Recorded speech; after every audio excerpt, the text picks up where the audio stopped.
kita mengundang kehadiran Dr. Yopi untuk bisa mendampingi saya. Halo dok, apa kabar? Selamat siang, kabar baik? Oke, siap ya. Ini Dr. Yopi di Pajajaran Medical ya dok? Betul, saya di dokter umum di Pajajaran Medical Center. Dok, di Pajajaran Medical Center itu ada apa aja sih sebenarnya dok? Ada banyak, sampai saya harus bawa contekan ke sini. Karena saya bangga karena tempat saya bekerja memiliki salah satu klinik dengan spesialis terbanyak. Oh iya? Iya. Ada lebih dari 20 dokter yang bekerja di sana. 20 dokter yang di sana? Dengan berbagai poli. Apa aja dok? Ya. Ada penyakit dalam, ada jantung, anak, kandungan, saraf, rehabilitasi medik, kulit, kesehatan jiwa, THT, dokter gigi juga, sampai ada konselor laktasi pun untuk ibu menyusui ada di sana. Ada satu yang kurang dok. Apa itu? Saya belum ada di sana. Oh iya. Oke, dok, kira-kira hari ini kita mau bicara tentang GERD dan permasalahannya. Betul, iya. Menurut dokter Yopi, sebetulnya kenapa sih harus masalah dengan GERD? Bicara tentang GERD, sakit lambung, itu umum sekali. Setiap orang itu pasti sakit. Punya lambung. Ada keluhannya. Tapi kadang-kadang tidak tahu penyebabnya apa. Tidak tahu gejalanya apa. Nah, topik siang hari ini sangat mendukung untuk kita semua tahu dan bisa mempelajarinya dan bagaimana mencegahnya. Dan kalau sudah sakit, kita harus obat. Oke. Gitu. Ibu bapak siap? Kalau sudah siap, mohon tepuk tangan untuk Pajajaran Medical. Dan dok, siapa yang akan ngomong nih dok? Nah, saya ingin mengundang salah satu dokter yang terkenal di Bandung, Dokter Dede Budiman yang bekerja di klinik Pajajaran Medical Center, dokter spesialis penyakit dalam yang memiliki keahlian untuk penyakit lambung, GERD, dan juga diabetes. Wow. Saya undang kesediaan dari Dokter Dede Budiman. Direkturnya langsung loh. Betul. Dok, selamat pagi dok. Selamat pagi semua. Oke, dok. Udah siang ya ini ya. Biar semangat. Dokter Yopi, Dokter Semangat Dede, kami persilahkan waktu dan tempat kami persilahkan. Oke. Selamat siang semua. Salam sehat, salam sejahtera. Bapak Ibu, ada yang pernah sakit lambung? Iya. Hampir semua ya. Siapa yang pernah dengar tentang GERD? Coba, ini penyakit lagi viral nih. Betul, lagi viral. Lagi viral ya Dokter Betul, Yopi betul. ya. Coba, siapa yang pernah dengar tentang GERD? Yang udah pernah mengalami GERD ataupun yang pengen tahu tentang GERD, sekarang semua kumpul di depan. Ayo Iya. kita dengerin. Masih banyak tempat duduk kosong di sini. Ayo. Siapapun boleh duduk di sini sambil ini mendengarkan. pengetahuan yang jarang Bapak Ibu dengar. Iya. Ya, silahkan. Ya, silahkan kumpul di depan. Mari kita dengarkan ya tentang GERD, tentang lambung dan bagaimana kita mengatasinya. Ya, terus terang Bapak Ibu, terlalu banyak hoax tentang GERD. Ya, coba Bapak Ibu, siapa yang pernah dengar kalau GERD itu mematikan? Siapa yang pernah dengar kalau GERD itu mematikan? Siapa yang pernah dengar? Sekali lagi, siapa yang pernah dengar GERD mematikan? Bener nggak itu? Dengerin seminarnya ya. Siapa yang pernah dengar kalau GERD itu bikin sakit jantung? Hah? Komplikasi ke jantung ya? Bener nggak? Bener nggak? Kalau mau tahu dengerin sampai habis, ya gitu ya. Dokter Yopi sering nanganin GERD juga, Dokter Yopi? Banyak pasien GERD yang datang ke klinik, Tuh, klinik ya. dokter umum. Jadi mungkin kalau di klinik itu pasien GERD kira-kira hampir 50-60%. Betul. Kita bisa bayangkan betapa banyaknya GERD begitu ya. Dan di klinik kita itu ada alat juga untuk mendeteksi kuman yang di lambung. Bapak Ibu pernah dengar Helicobacter pylori? Pylori Helicobacter. Pernah dengar? Pernah dengar ya? Harusnya pernah dengar, soalnya lagi viral ini di Bandung, kuman itu ya, Dokter Yopi ya? Iya betul, terutama di sekolah-sekolah di sekolah-sekolah SD yang memiliki catering juga, Nah, dan yang suka jajan di luar. nah ya, jadi kalau kena satu anak tuh bisa kena yang lain, dan bukan urusan anak aja, ya, bapak ibunya jadi ikut diperiksa, ya. Nah ini juga kita di klinik Pajajaran ada satu alat pemeriksaan namanya Helix ABT, mungkin Dokter Yopi bisa ceritain. Ini kami punya satu alat, satu-satunya alat yang ada di Bandung, yang ada di klinik, itu Helix ABT. Itu mendeteksi secara langsung keberadaan kuman Helicobacter pylori yang ada di lambung. Nah, alatnya sangat mudah digunakan, ditesnya hanya dengan pernapasan saja. Anak-anak, ibu hamil, orang dewasa aman semuanya, dan memang perlu diketahui ada beberapa persiapannya. Nanti ketika ada yang memerlukannya untuk mendeteksi adanya kuman Helicobacter pylori dan juga evaluasi setelah pengobatan, boleh berkunjung ke stand di sebelah sana, Pajajaran Medical Center.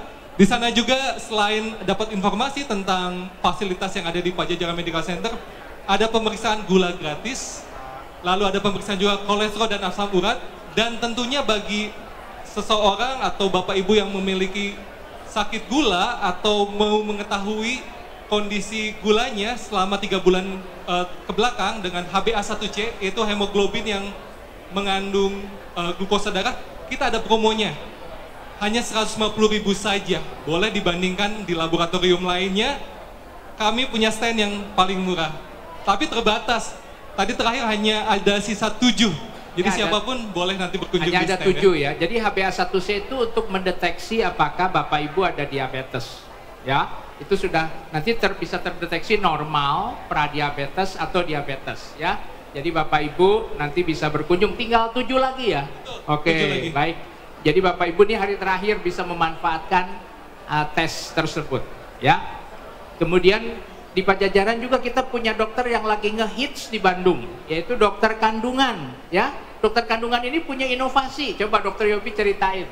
Ada dokter spesialis kandungan, Dokter Hoplanta, punya inovasi teknologi karena memiliki USG 4D, ya. Dengan harga yang ekonomis loh. Betul, harganya ekonomis dan sangat mudah diakses karena hasilnya bisa langsung dikirim ke handphone Bapak Ibu sekalian. Jadi bisa langsung dilihat. Begitu. Ya. Oke, Dokter Yopi terima kasih. Sama-sama Dokter Dede, ya, silakan. Bapak Ibu, sesuai tadi nih judul yang saya akan bawakan yaitu tentang GERD, ya. GERD itu ada yang tahu nggak singkatan dari apa? Gastro esophageal reflux, ya. Jadi gastro itu lambung, ini esofagus saluran makan, kerongkongan, naik ke atas asemnya. Nah, akibat dia naik ke atas bikin masalah macam-macam, ya. Dan sekarang sangat banyak orang yang datang aja udah pada tahu, dok saya GERD, saya GERD, saya GERD, ya. Sekarang ini saat yang baik untuk kita bisa tahu GERD itu apa sebetulnya, ya. Jadi Bapak Ibu, ini saya nih kayak opa Korea nggak? Ya. Ini saya nih beberapa tahun yang lalu nih, sekarang udah laule lah ya, udah tambah tua ya. Dan tugas saya selain jadi dokter penyakit dalam ya di Pajajaran Medical Center, slide-nya balik dulu. Ya, saya juga melakukan endoskopi. Endoskopi itu teropong lambung dan usus. Ya, itu tugas saya hari-hari dan saya lakukannya di Rumah Sakit Melinda. Ya, baik. Ini selintas tentang kurikulum vitae saya. Yuk kita masuk yuk ke topik utama kita. Apa itu GERD? Ya, GERD itu atau gastroesophageal reflux disease atau reflux esophagus. Reflux itu mudal bahasa Sunda, mudal ya. Kalau mudal Bapak Ibu tahu lah ya. Kenapa mudal? Ya ini pertama karena asam lambungnya kebanyakan tentu ya. Jadi asam yang harusnya di sini dia naik ke atas dan bikin masalah ya. Nah itu dia dari lambung balik ke kerongkongan, ke saluran makan dan nanti bikin masalah. Slide. Nah ini ada beberapa hal yang bisa bikin reflux, yaitu masalah di kerongkongannya sendiri. Saya pinjem pointer. Jadi masalah di kerongkongan, ya. Kemudian masalah juga di klepnya, yaitu lower esophageal sphincter. Masalah di lambungnya sendiri, juga di sini itu tempatnya Helicobacter, ya. Ini usus 12 jari, ya. Oke, jadi slide. Nah, jadi tadi masalah-masalah itu ada dua masalah sebenarnya, masalah fungsi sama anatomi. Ya, kalau masalah fungsi kita bisa kasih obat. Ya, tetapi kalau masalah anatomi memang kelainan bawaan dari lambung. Ya, ini ya, Bapak Ibu kalau lihat ya, jadi ada kondisi di mana namanya hiatus hernia ya, di mana bagian lambung tuh naik ke atas. Nah, ini agak sulit nih kalau yang seperti ini. Ya, dan kita bisa tahu ini masalahnya anatomi atau bukan, salah satunya dengan endoskopi. Tentu yang paling baik dengan endoskopi. Ya, terus terang kalau yang kayak begini kelainan anatomi kita lebih sulit pengobatannya, ya. Tapi bukan berarti tidak bisa diobatin. Dan ini kita lihat ada beberapa derajat ya kelainan anatomi yang menyebabkan GERD. Ya, jadi mau nggak mau kalau seperti ini kita lihat nih klepnya longgar, kebuka banget ya. Jadi seperti kita habis makan itu bawa gelas yang terbuka. Bapak Ibu bayangin kalau gelas terbuka ini kalau kita nunduk bagaimana? Keplok ya. Mudal ya. Kalau kita tidur bagaimana? Tumpah ke atas juga ya. Jadi itu kesulitannya memang kalau seperti itu ya. Jadi kalau kita lihat kalau ini masalahnya klep, maka masalahnya kita bawa seperti gelas terbuka. Dan kita tahu makanan kita di lambung dicerna berapa lama? 2-3 jam ya. Jadi Bapak Ibu kalau habis makan usahakan tegak posisinya ya. Karena habis makan itu saatnya lambung kita ngegiling dan keluar asam yang banyak. Nah, coba kita bayangkan kalau kita habis makan, itu klepnya longgar seperti itu, kita nunduk, kita tidur, ya naik ke atas. Ya, makanya GERD sering muncul tengah malam. Ya, waktu kita tidur nggak sadar, padahal baru makan, ya. Baru makannya yang berlemak-lemak lagi ya, samcan ya dan macam-macam ya. Ya udah naik dah, ya. Slide. Nah, ini juga sama ya, bagaimana lambung itu kadang-kadang kelainan bawaan anatomi dia bisa naik ke arah atas ya. Jadi mau nggak mau ini menghasilkan, dinding lambung menghasilkan satu asam ya. Jadi dinding lambung itu menghasilkan asam lambung untuk mencernakan makanan. Lambung kita itu luar biasa Bapak Ibu ya. Kita makan ayam goreng, keluarnya bisa jadi bubur. Hebat ya, kok bisa sampai begitu? Kan kalau kita muntah kan keluarnya begitu ya. Coba bayangin, ayam goreng, rendang, samcan ya, dikasih asam lambung, digiring, keluarnya bisa jadi kayak bubur. Betapa kuatnya lambung kita itu dengan asamnya kuat. Asam lambung itu kekuatannya belasan puluhan kali asam cuka. Makanya bayangin, kalau luka kita borok nih, disiram cuka bagaimana? Perih ya, apalagi lambung kita ya. Di lambung kita itu udah basah, udah asem, udah gerak terus, jadi sakit lambung itu lama, nggak bisa cepet-cepet ya. Seperti luka di kulit aja nih kering, sembuhnya berapa lama? 1 mingguan kira-kira. Sekarang kalau luka di lambung basah, asem, gerak, seperti luka di kita nih di kulit, dicelup ke cuka, dikosok-kosok. Coba pikirin, sakit nggak? Terus berapa lama sembuhnya kira-kira? Ya, kalau di kulit aja bisa sembuhnya 1 minggu, ini di lambung berapa lama? Coba pikirin. Ya, jadi betul-betul sangat menderita sakit lambung itu dan perlu waktu, nggak bisa cepet-cepet ya. Ya, nggak bisa cepet-cepet tuh. Apalagi kalau sudah lecet dan luka. Ya, kalau baru lecet aja bisalah 2 mingguan gitu baiknya. Tapi kalau udah borok sampai berdarah, muntah darah, ya keluarnya kayak air kopi tuh. Kalau perdarahan di lambung tuh muntahnya bukan merah Bapak Ibu ya, karena darah itu campur asam lambung tuh jadi kayak air kopi. Muntahnya keluarnya kayak air kopi. Beraknya gimana? Hitam kayak aspal. kayak bubur ketan hitam. Nah itu jadi jangan kaget ya, kok makan bubur ketan hitam keluarnya bubur ketan hitam, bah, berarti itu masalah itu lambungnya itu, berdarah itu. Ya Bapak Ibu ya, ingat nih sekarang tanda-tanda bahaya itu kita tahu, muntah keluarnya seperti air kopi, berak ya, BAB keluarnya seperti ketan hitam atau aspal atau ter ya. Nah Bapak Ibu nih ya yang seudah 60 ya 50 ke atas banyak yang sakit jantung. Sakit jantung itu dikasih pengencer darah double. Udah gitu misalnya encok, pegelinu, dikasih obat rematik, berdarah pasti. Ya, jadi jangan kaget kalau tiba-tiba muntahnya ya seperti air kopi, BAB-nya seperti ter atau aspal, berarti itu berdarah lambungnya.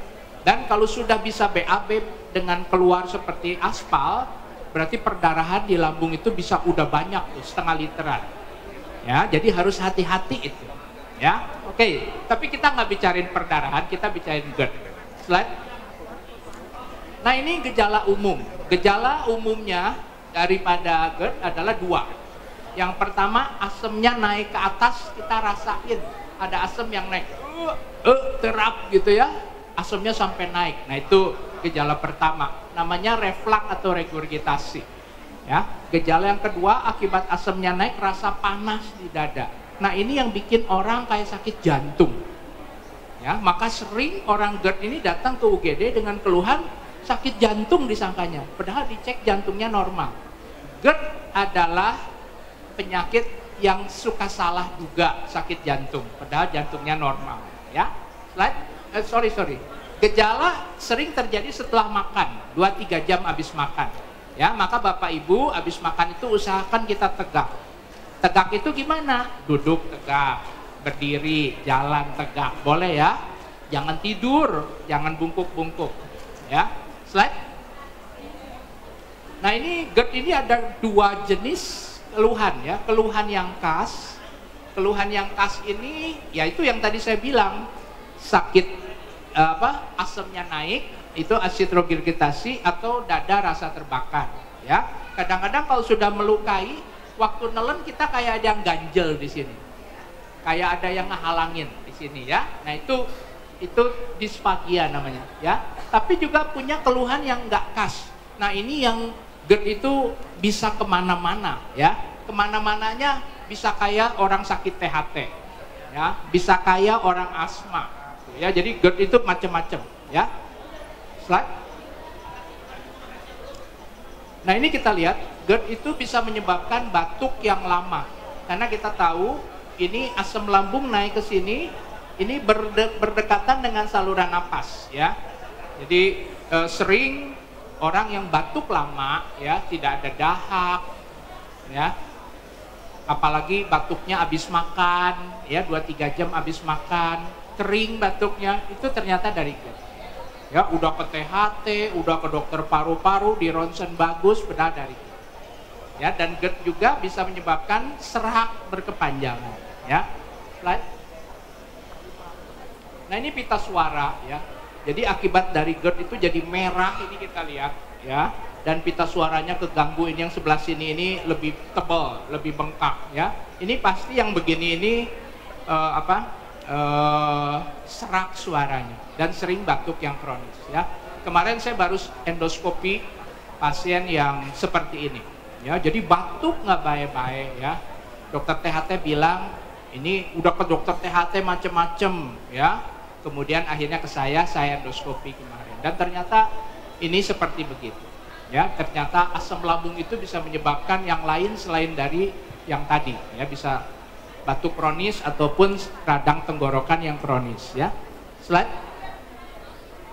Nah ini sakit jantung, ini GERD bisa menyebabkan seperti sakit jantung, dan ini yang sering membuat pasien menjadi cemas, kaget, takut ya, dan kalau lagi jadi sampai harus ke UGD karena merasanya seperti sakit jantung ya. Tetapi ternyata ketika diperiksa enzimnya ya, enzim jantung, ketika di EKG ternyata normal ya.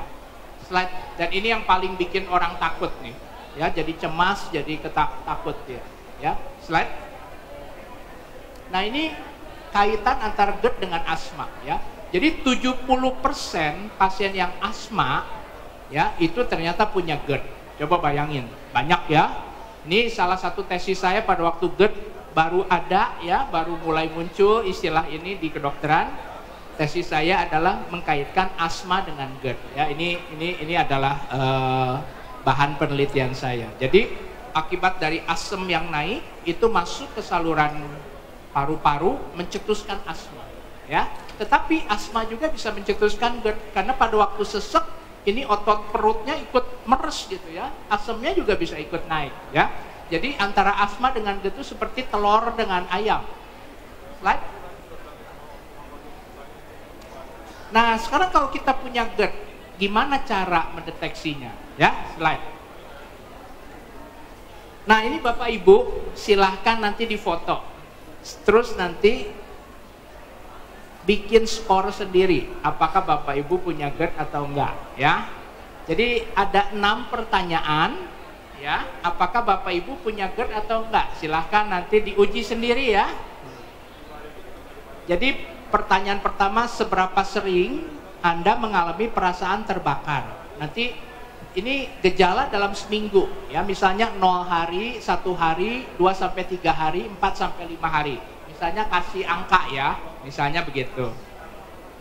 Kemudian yang pertanyaan kedua, berapa sering Anda mengalami asam naik ke atas ya, rasa sampai ke mulut, dia bisa rasa asam ataupun rasa pahit ya. Kalau ada kasih nilai ya, misalnya 0, 1, 2, 3 begitu ya. Nah, kemudian yang ketiga, berapa sering Anda mengalami nyeri ulu hati ya. Yang keempat, seberapa sering Anda mengalami mual ya. Kemudian seberapa sering Anda mengalami kesulitan tidur malam hari. Jadi pada waktu malam kita bisa terbangun karena keganggu ya, sakit ulu hati, panas gitu ya. Kemudian seberapa sering Anda mengalami kesulitan tidur tadi ya. Kemudian yang keenam, seberapa sering Anda meminum obat tambahan, obat lambung biasanya yang diminum ya. Nah itu dia. Nanti kalau Bapak Ibu misalnya sering minum obat lambung nih seminggu sampai bisa 4 kali, 5 kali ya. Nah ini berarti angkanya 3. Nah 6 pertanyaan ini dijumlah ya. Kalau angkanya 8 sampai 18 berarti Bapak Ibu mungkin GERD ya. Kalau kurang dari 7 mungkin sakit lambung biasa gitu ya. Nah ini salah satu pertanyaan yang bisa mengarahkan kita apakah kita GERD atau sakit lambung biasa ya. Slide. Nah kalau sudah lanjut ya, diobatin nggak baik-baik ya, udah diobatin bulak-balik ya, pasti saya minta pemeriksaan penunjang ya, misalnya laboratorium. Tadi kita cek misalnya Helicobacter pylori ya, karena Helicobacter menyebabkan asam lambung banyak dan meradang terus dan asamnya naik nanti. Kemudian yang berikut, karena keluhan lambung di sini itu ternyata penyebabnya bukan dari lambung aja ya, bisa dari empedu, bisa dari pankreas, bisa dari liver ya, maka biasanya saya minta USG ya, nanti di USG gitu ya. USG di Pajajaran mah lengkap ya, USG apa ada ya, bisa dilakukan. Kemudian kalau misalnya mengarahnya lebih sulit, maka kita mungkin bisa CT scan ya. Tetapi semua pemeriksaan itu hanya melihat di luar lambung ya. Pemeriksaan di dalam lambung itu endoskopi ya. Slide. Nah ini endoskopi ya. Ini Bapak Ibu, endoskopi itu udah makin canggih sekarang. Alatnya seperti ini ya. Jadi kayak ada monitor, kemudian alat, kemudian ada scope-nya ya, ada kayak selangnya gitu ya. Di ujung selang ini ada kamera. Maka kita bisa masukin sampai ke lambung ya. Tidak terasa sama sekali, tidak sakit. Iya. Yang sakit mah itu mah zaman dahulu, zaman sekarang mah nggak ada sakit, nggak kerasa. Hanya 15 menit. Ya, jadi kalau Bapak Ibu punya asuransi bisa langsung masuk, ditanggung, besok dilakukan endoskopi, persiapannya hanya 6 jam puasa. Ya, setelah itu bisa pulang. Ya, dan kita bisa canggih ya, sekarang endoskopi itu bisa dikasih warna. Ya, ini alat yang sering saya pakai ini iScan pen itu ya, satu merek ya. Nah ini kita lihat bisa eye scan 1, eye scan 2, eye scan 3 bisa kelihatan dalamnya gitu. Ya, ini satu contoh polip gede ya. Polipnya itu bertangkai kayak jamur ya. Itu kita bisa lihat perbedaannya. Slide. Nah, ini juga dengan alat ini kita bisa mendeteksi. Bapak Ibu, ini adalah klep dari saluran makan, kerongkongan dan lambung. Ya, kalau nggak dikasih warna gambarnya begini. Kalau dikasih warna kelihatan tuh. Jadi klep ini lecet ya karena asam naik ke atas. Ya, dan ini yang menyebabkan nanti disebut esofagitis atau radang esofagus. Ya, slide. Nah, ini yang tadi kata saya, ya, kuman Helicobacter sekarang lagi rame banget, ya, dan banyak dicek di anak-anak, ya. Tetapi saya mau kasih tahu, cek Helicobacter tidak bisa pakai IgG, IgM, tidak benar, ya. Nggak bisa mendiagnosa Helicobacter pakai IgG, IgM, nggak benar. Akurasinya cuma 15% ke bawah. Kalau mau dicek itu pakai tes tiup UBT atau helix ABT, ya, atau cek dari kotoran, ya, HPSA stool. Itu akurasinya 95% ke atas. Ya, jadi tidak bisa mendeteksi sakit Helicobacter hanya dengan cek IgG, IgM, nggak benar. Ya, Bapak Ibu boleh tanya sama Prodia. Prodia tidak mau cek itu. Ya, jadi sekarang lagi pada dicekin, anak-anak, orang tua dicek-cekin, kemudian diobatin. Tuh ibu ini udah mengiyakan tuh, betul tuh berarti itu. Ya, udah gitu harus dikasih obat double. Kalau ada Helicobacter itu harus dikasih obatnya, antibiotiknya 2 dengan double dosis. Kasihan nggak? Anak-anak kita sakit lambung minum antibiotik malah muntah. Orang tuanya nggak ada sakit apa-apa ikut-ikut dikasih antibiotik. Ya, jadi jangan, ya, itu nggak bisa kita pakai. Nanti boleh tanya sama Prodia. Prodia nggak mau cek IgG, IgM karena tahu itu tidak akurat. Ya, ini adalah kuman, ya, kuman Helicobacter ini. Sebetulnya kuman ini mah biasa di dalam perut kita, nggak bikin masalah kalau memang tidak ada masalah, ya, karena hanya kuman ini yang bisa hidup di lambung kita, ya. Nah, tetapi begitu kita ada masalah, ada lecet, ada borok, kuman ini bikin masalah, ya. Dan kalau misalnya bikin masalah, ya harus diobatin, ya. Kalau nggak diobatin, dia terus bikin masalah, ya. Bahkan potensi untuk membuat kanker lambung, ya. Kalau ada luka yang tidak terobati dan terus ada kumannya, itu bisa potensi bikin kanker lambung. Tapi kanker lambung di Indonesia jarang, ya. Saya udah endoskopi belasan tahun. Ya, jarang. Kanker usus yang banyak di Indonesia, ya. Slide. Nah, jadi nanti Bapak Ibu, ya, kalau sudah di endoskopi kita nanti lihat apakah lambungnya ada kelainan atau enggak, esofagusnya nih, ya. Nanti kalau yang enggak ada kelainan disebutnya NERD. NERD itu non erosif, jadi nggak ada lecet, tetapi kerasa asamnya naik, ya. Kalau yang ada kelainan, nah ini kita sebut esofagitis, ya. Kemudian ini ada 4 derajat. Kalau yang ini sebetulnya banyak, bisa menyebabkan macam-macam, ya. Slide. Nah, ini adalah esofagitis. Jadi akibat asam naik bikin lecet di klep-klepnya ini, ya. Ada yang derajat A, derajat B, derajat C, derajat D, ya. Slide. Nah, ini borok-borok di esofagus. Bisa seperti itu, ya. Slide. Ini juga, ya, kalau borok berlangsung terus-menerus, dia bisa bikin lecet di esofagus, ya. Dan ini kondisi prakanker nih, karena asam yang terus naik dan bikin radang yang berkepanjangan. Ini juga salah satu jarang, ya, tetapi bisa. Slide. Nah, ini kalau dari tadi itu terus-terusan bisa jadi cancer. Ini cancer di esofagus, ya. Jadi ini di saluran makan, kerongkongan, ini cancernya. Biasanya untuk yang perokok, ya, keluhannya tiba-tiba makan tapi kayak ada yang ngeganjel di sini, ya, perokok. Nah, itu kalau kita lihat maka ternyata ada benjolan di kerongkongannya, ya. Slide. Nah, kalau kita lihat tadi kan Kalau di endoskopi ada yang nggak ada kelainan, ya, 60%, ya. Dari 60% itu penyebab yang paling sering yang lain adalah ini, kecemasan, ya. Jadi anxiety ini adalah cemas, ya. Jadi nggak sedikit penyebab GERD itu kecemasan, ya. Jadi kenapa? Karena kalau kita cemas, asam lambungnya banjir, ya, dan asam lambung yang banjir itu bisa menyebabkan dia mudal, ya, naik ke atas. Nah itu yang sering, ya. Tetapi ternyata begitu di endoskopi dia apa-apain nggak ada apa-apa, ya, bersih gitu, ya. Dan ini biasanya kecemasan, ya. Dan kecemasan itu bisa macam-macam, ya, bisa cuman cemas, stres biasa, dan kalau berkelanjutan dia bisa depresi, ya. Jadi ini yang harus kita hati-hatikan, ya. Slide. Nah ya, kenapa? Yaitu karena antara otak kita dengan lambung ini ada satu jalur, ya, dimana kalau kita cemas, kita tegang, kita stres, asam lambungnya jadi banjir, dan asam lambung yang berlebihan dapat menyebabkan GERD, ya. Nah kalau udah seperti gini kita ngobatinnya juga harus menenangkan pasiennya juga, kecemasannya juga, ya. Slide. Nah ini tanda-tanda kalau kita cemas, ya.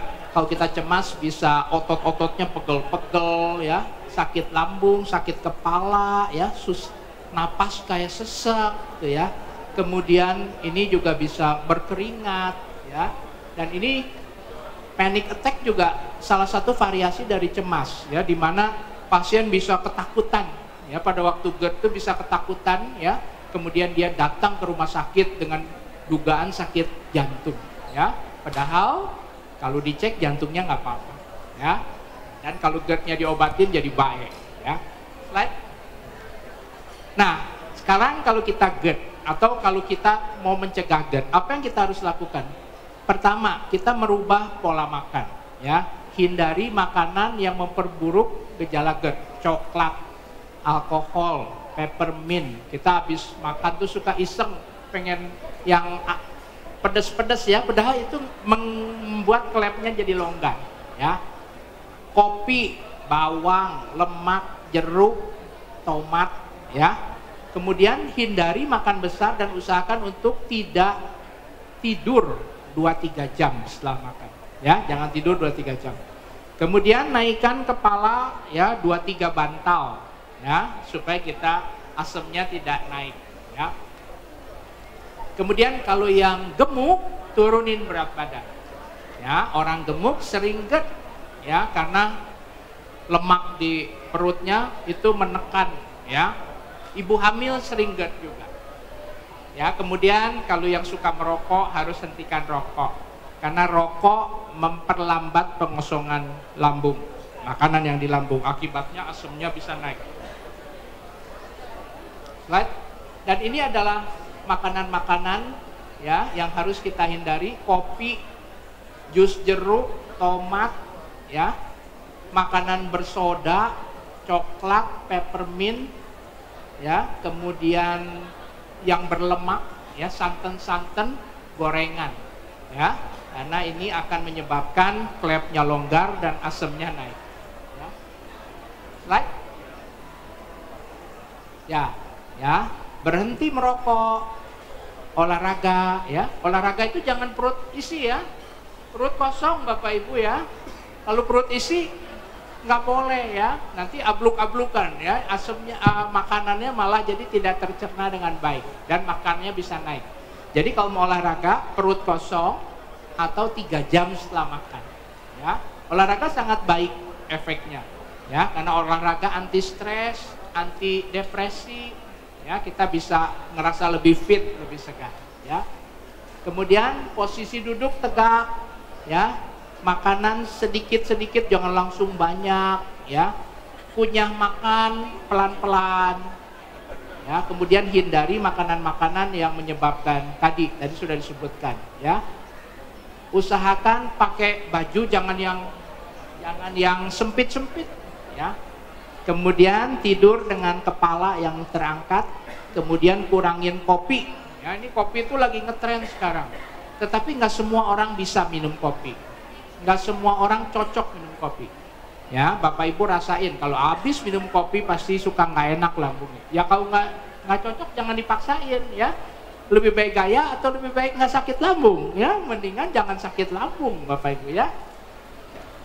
Oke, terus ini hindari kita berbaring 3 jam ya. Slide. Nah inilah ya, sudah selesai presentasi saya. Saya bertugas di Klinik Pajajaran Medical Center di Pajajaran 149 ya. Oke, Bapak Ibu, terima kasih untuk perhatiannya.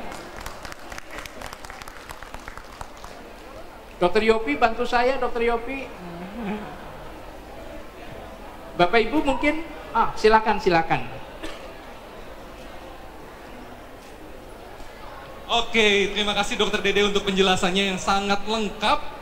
Dan kita dengan penjelasan ini, kita tahu cara mencegahnya, cara pengobatannya, ya, penyebabnya apa. Kita buka sesi pertanyaan. Ada yang mau bertanya tentang sakit GERD ini? Oke, saya lihat ini ada 3, Bapak ini dulu ya. Nama dulu. Oh,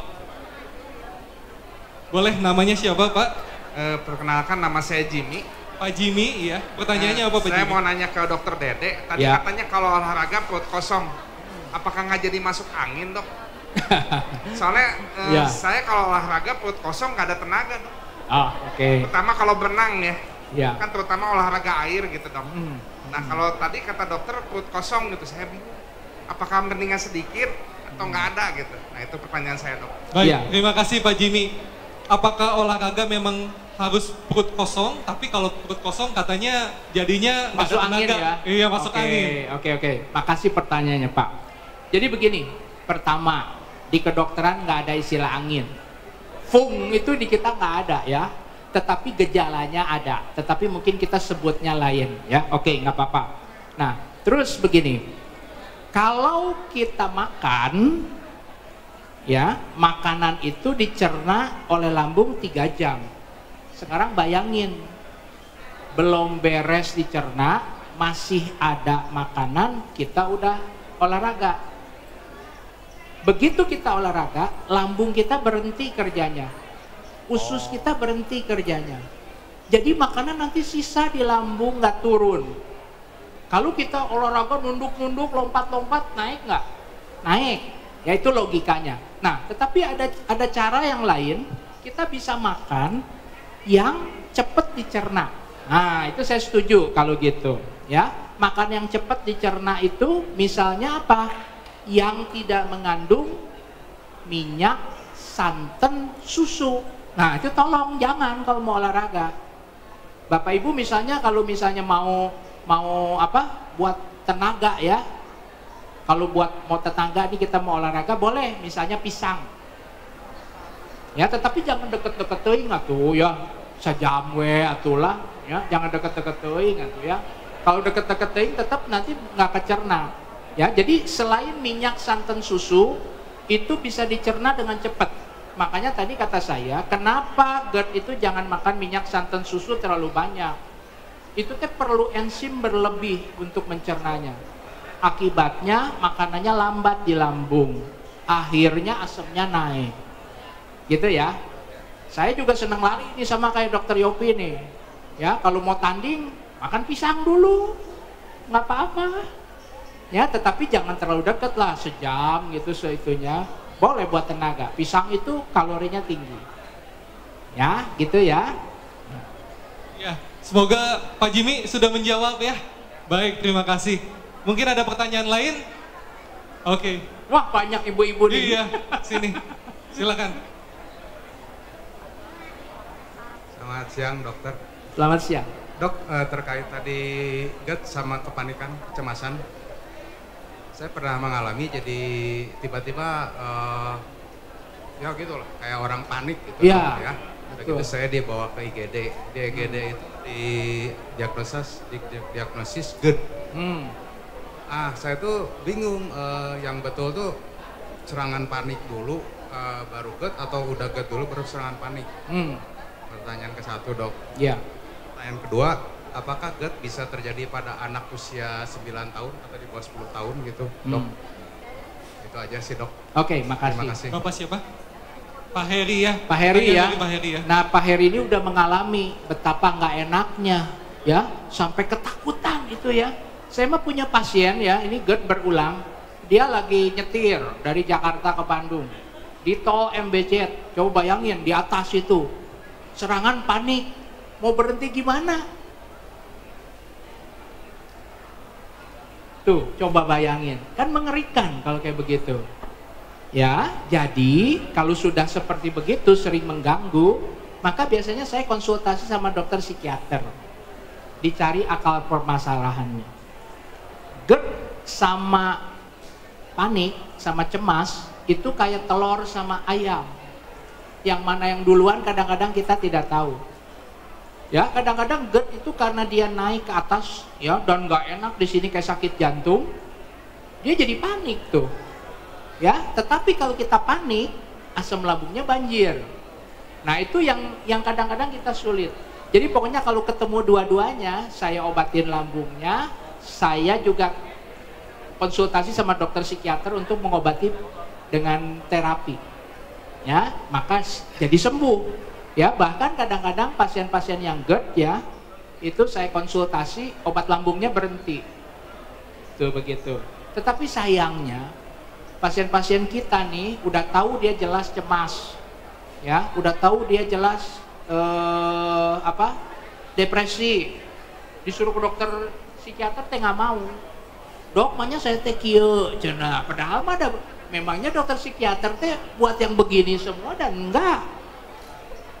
Jadi jangan anti, jangan malu kalau harus ke psikiater, karena di dalam satu episode hidup kita pernah stres, kita pernah cemas, kita pernah panic attack. Tuh, daripada ngeganggu kan? Ya. Dan kalau di klinik nih, kita punya psikiater yang bisa telemedik dari rumah. Jadi Bapak Ibu nggak usah ke klinik. Nanti didaftarin, kan sekarang udah ada WA call ya. Bapak Ibu bisa konsultasi dari rumah, sambil tiduran, sambil di kamar, sambil santai, nggak didengerin sama suami, nggak didengerin sama yang lain misalnya gitu ya. Tuh kan jadi lebih enak. Nanti obatnya dikirim ke rumah. Tuh hebat nggak? Ya, oke ya Pak. Yang anak-anak. Kedua anak-anak ya. bisa.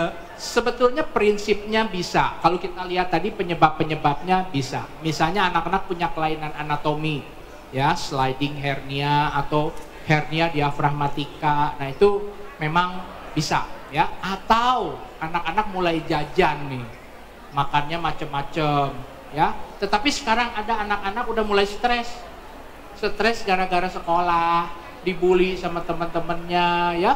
Nah itu juga bisa, asam lambungnya juga suka naik. Ya, maka sekarang ada khusus dokter anak bagian lambung. Ya, bisa. Ya. Semoga dapat menjawab Pak Heri ya. Baik. Ibu-ibu di sebelah sini. Iya, pertanyaan satu pertanyaan lagi. Oke. Wah, ini 4 ibu-ibunya, Dok. Ya, silakan. Kita pilih satu ya. Silakan. Namanya Ibu siapa? Nita. Ibu Nita. Iya. Bu Nita silakan. Kan katanya kalau kopi itu bisa menenangkan. Tapi kan katanya kalau untuk orang yang punya lambung atau GERD itu kan nggak boleh minum kopi, susu, teh gitu kan. Nah, saya juga sampai sempat pernah, kan karena saya sering bolak-balik Jakarta, Bandung, Jakarta, domisili Bandung. Sampai sempat dirawat 2 kali karena masalah yang sama, lambung. Itu sebenarnya karena saya minum kopi, karena saya pikir bisa tenang buat saya konser gitu. Nah, solusinya gimana supaya jangan kena lambung atau GERD-nya naik dan konsernya tenang. Oke. Baik. Terima kasih. Nah, Terima kasih, Bu gini, Nita. ya. Kopi itu nggak bikin tenang, bikin seger. Ya. Kopi itu nggak bikin tenang, bikin seger. Ya, jadi ini yang harus diperbaiki, yang harus kita luruskan. Kopi itu nggak ada tenang, seger. Karena begitu minum kopi itu debar, itu kita jadi seger, melek, ya. Kemudian debar-debar, ya, napas frekuensi bisa lebih cepat, sekali gitu-gituan ya. Itu fungsinya kopi. Tetapi kata saya tadi tidak semua orang cocok sama kopi. Kalau nggak cocok ya jangan dipaksain. Bisa minum teh, karena teh itu sebetulnya ada theobromine juga kayak kopi. Tetapi kekuatannya 10 kali lebih rendah dari kopi. Boleh teh ya. Teh yang bisa bikin agak tenang itu apa, tahu nggak? Chamomile. Ya, bikin teh anget, minum chamomile pelan-pelan ya. Tapi satu pesan saya nih, kalau mau minum teh, mau minum kopi ya, itu harus 6 jam sebelum tidur malam. Ya, Bapak Ibu kalau tidur malam terus minum kopi kurang dari 6 jam, Bapak Ibu nggak bisa tidur nanti. Ya. Tuh, jadi terlalu seger gitu ya. Jadi jangan minum teh, minum kopi kurang dari 6 jam ya. Oke, Ibu Nita, semoga dapat menjawab ya. Oke, mungkin satu pertanyaan terakhir, tetapi jangan khawatir, Dokter Dede berpraktek di Pajajaran Medical Center, Jalan Pajajaran 149. Bagian tengah ada yang mau tanya? Tidak ada? Bapak sebelah sini. Silakan, Pak. Terima kasih. Nama saya Yudi. Saya kebetulan penderita GERD. Oh, oke. Kemudian saya juga mengkonsumsi obat pengencer darah, Ramipil dan juga simvastatin. Oh, Ramipil, simvastatin, obat tensi, obat kolesterol ya? Iya, betul. Nah itu bagaimana caranya supaya itu tidak mempengaruhi atau tidak memperparah GERD saya? Iya. Oke, Ramipil, simvastatin nggak ada pengaruh sama lambung. Ya, yang berpengaruh terhadap lambung satu, obat-obat rematik tahan sakit. Ya, itu merangsang ini ya, asam lambung segala ini ya, mekanisme kerjanya ada. Obat pengencer darah. Nah, itu pengaruh. Ya, nah itu jadi kalau tadi obat tensi, obat kolesterol biasanya nggak pengaruh. Obat diabetes tertentu, misalnya ya metformin itu juga pengaruh sama lambung. Ya. Tapi Bapak mengkonsumsi pengencer darah? Iya betul. Kalau minum aspirin dok, bagaimana? Iya, Okay, pengaruh. Nah jadi gini, kalau terpaksa harus minum aspirin, ya, misalnya pernah stroke, ada jantung, koroner, ya, dan terus kena lambung ya. Jadi mau nggak mau kita harus lindungin lambungnya juga dengan obat lambung, ya. Atau kalau bisa diganti obat pengencer darahnya sama yang lebih ringan. Sebetulnya semua kena lambung, ya. Tapi misalnya ada yang bisa lebih ringan, misalnya pakai golongan yang cilostazol, ya, atau golongan yang lain. Nah, bisa dicoba, ya. Tetapi prinsipnya kalau kalau jantung itu atau ini harus ya. Tetapi sekarang kita tuh nggak ada namanya pencegahan sekunder. Saya belum ada jantung, belum ada stroke. Sekarang saya mau cegah supaya ini ada yang berlebihan tuh pasiennya, ya. Ada yang belum itu pengen minum pencegahan. Jangan, buat apa cari-cari masalah, ya. Jangan, udah aja pola hidup sehat, olahraga, ya. Oke, semoga menjawab ya Pak. Terima kasih untuk Dr. Dede atas penjelasannya. Tetapi kita punya hadiah. Oke, saya hadiahnya ada 4, tapi saya mau memberikan pertanyaan nih buat para hadirin yang hadir dan dapat menjawab pertanyaan. Pertanyaan pertama, singkatan dari apakah GERD itu? GERD, Pak, silakan. Kalau tidak salah gastroesophagus reflux disease. Disease, oke. Gastroesophageal reflux disease. Bapak boleh maju ke depan. Ini mendapat jawaban pertanyaan dan juga hadiah. Oke, silakan. Boleh Pak, dari sini. Oke, pertanyaan kedua. Sebutkan salah satu penyebab dari GERD. Salah satu penyebab. Bu, langsung jawab. Karena pikiran bisa juga. Karena pikiran, oke. Baik, Ibu boleh tampil ke depan. Pak, tunggu sebentar, kita foto bareng ya.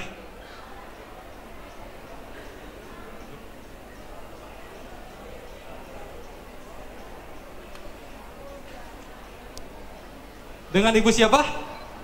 Ibu Lilis, selamat Ibu Lilis. Pertanyaan ketiga. Bagaimana cara mencegah GERD? Sebutkan salah satu cara. Ibu silakan. Tunggu sebentar. Sudah makan jangan langsung tidur. Oke, betul sekali. Ibu boleh tampil ke depan. Mendapat hadiah yang ketiga.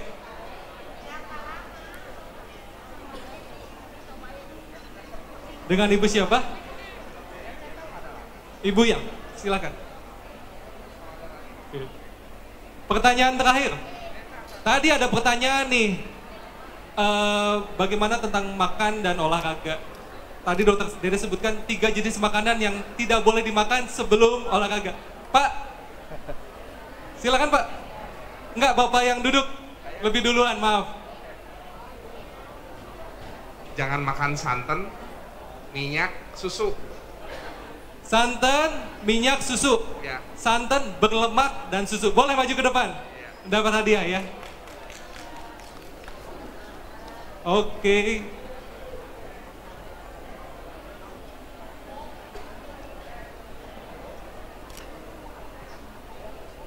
Baik, iya kita berfoto ber-6 dulu.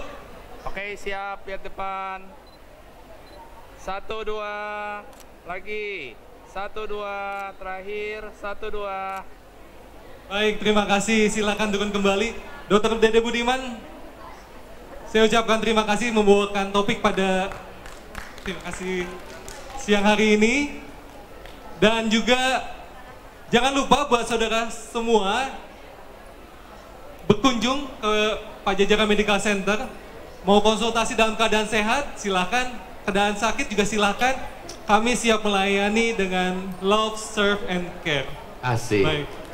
Oke, Terima kasih, Kok. mohon bersabar, Dokter Yopi izin kami dari panitia hendak memberikan tanda kasih buat Dokter Dede dulu. Terima kasih Dok atas Ya, nama lihat sini. panitia. 1, 2, lagi. Informasi 1, 2. yang sangat berguna. Dan berikutnya kepada Dokter Yopi juga ada kenang-kenangan. Dok di situ nggak apa-apa Dok. Siap, 1, 2, lagi. 1, 2, oke. Oke, terima kasih pada Dokter Dede dan juga Dokter Yopi. Terima kasih sudah membantu. Dok, kami persilakan untuk beristirahat.